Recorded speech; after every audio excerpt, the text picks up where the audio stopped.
श्रीगुरुभ्यो नमः। ॐ भगवते श्रीरमणाय।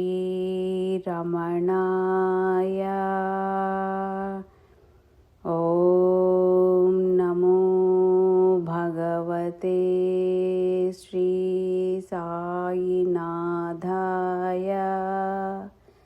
శ్రీ రమణాశ్రమ లేఖలు సూర్యనాగమ్మ గారికి మనస్ఫూర్తిగా పాద నమస్కారాలు చేసుకుంటూ 24వ లేఖ జంట పావురాలు. తేదీ 17/1/46.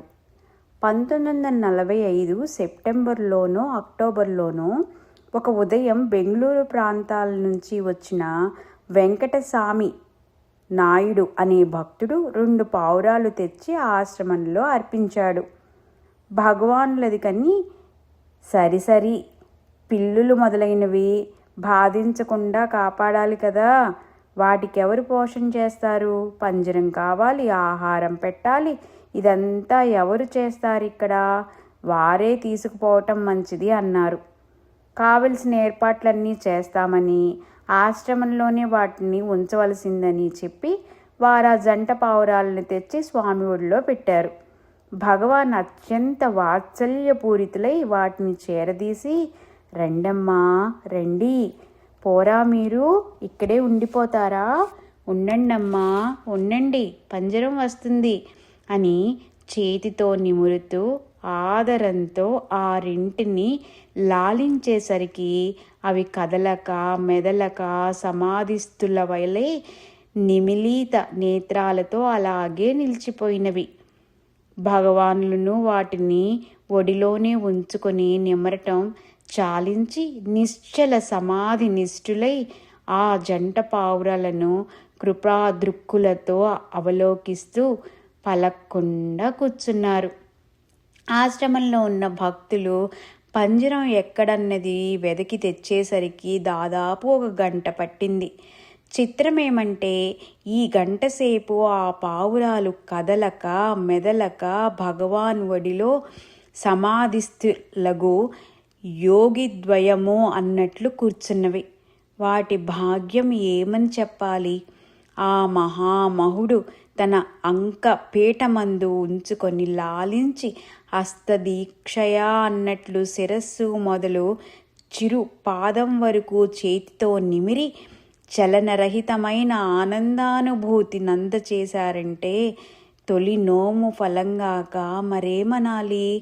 అదే కాదు సుమా, పంజరం వచ్చిన తర్వాత ఆ పావురాలను చేతితో నిమురుతూ బుజ్జగించి, పొండమ్మా పొండి, పంజరంలో భద్రంగా ఉండండని చెప్పి పంపి భాగవతంలో అవధూత యదు సంవాద ఘట్టంలో చెప్పిన గురు పరంపరలో పావురాలు ఒకటి అని చెప్పారు భగవాన్. ఎప్పుడో ఆ కథ చదివిన జ్ఞప్తి ఉంది.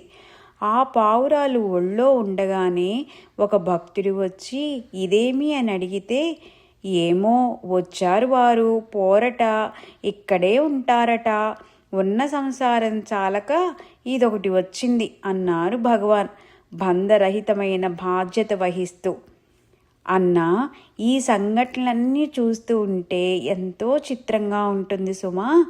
పూర్వం భరత చక్రవర్తి సర్వసంగ పరిత్యాగి అయి అడవిలో ఘోర తపస్సు చేసి కూడా చరమదశలో పెంపుడు జింక మీద తలపు కలుగుట వల్ల జింకగా పుట్టాడట. ఇంకా వేదాంత శాస్త్రంలోనూ భారతం భాగవతం మొదలైన పురాణాల్లోనూ ఇలాంటి కథలెన్నో ఉన్నాయి.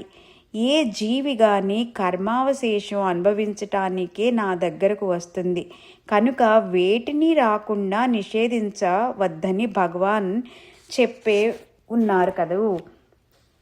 ఆ పావురాలను చూస్తే తపోభంగమైన ఏ పుణ్యాత్ములో అనిపించింది.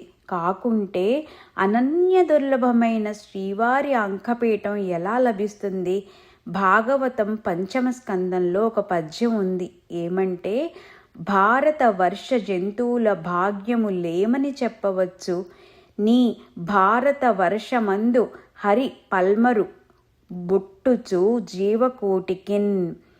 ధీరతతోడ తత్వముపదేశము సేయుచు జల్మి సేయుచు నారయ బాంధవాకృతి కృతార్థుల చేయుచునుండు నెంతయున్. చూడు, దానికిది తార్కాణం కదూ, ఏమంటావు? ఓం శ్రీ భగవతే రమణాయ. ఓం నమో భగవతే శ్రీ సాయినాథాయ. సూరినాగమ్మ గారికి మనస్ఫూర్తిగా మనకింత చక్కటి లేఖలను కన్నులకు కట్టినట్టు అప్పుడున్నామో లేదో తెలియదు, కానీ ఇప్పుడు అక్కడ మనం ఉన్నట్లుగా చక్కగా మనకి ఒక చిత్రం చూపించినట్లు మనకు అంతా చక్కగా అందిస్తున్న సూరినాగమ్మ గారికి మనస్ఫూర్తిగా పాద నమస్కారాలు చేసుకుంటూ ఓం శాంతి శాంతి శాంతి.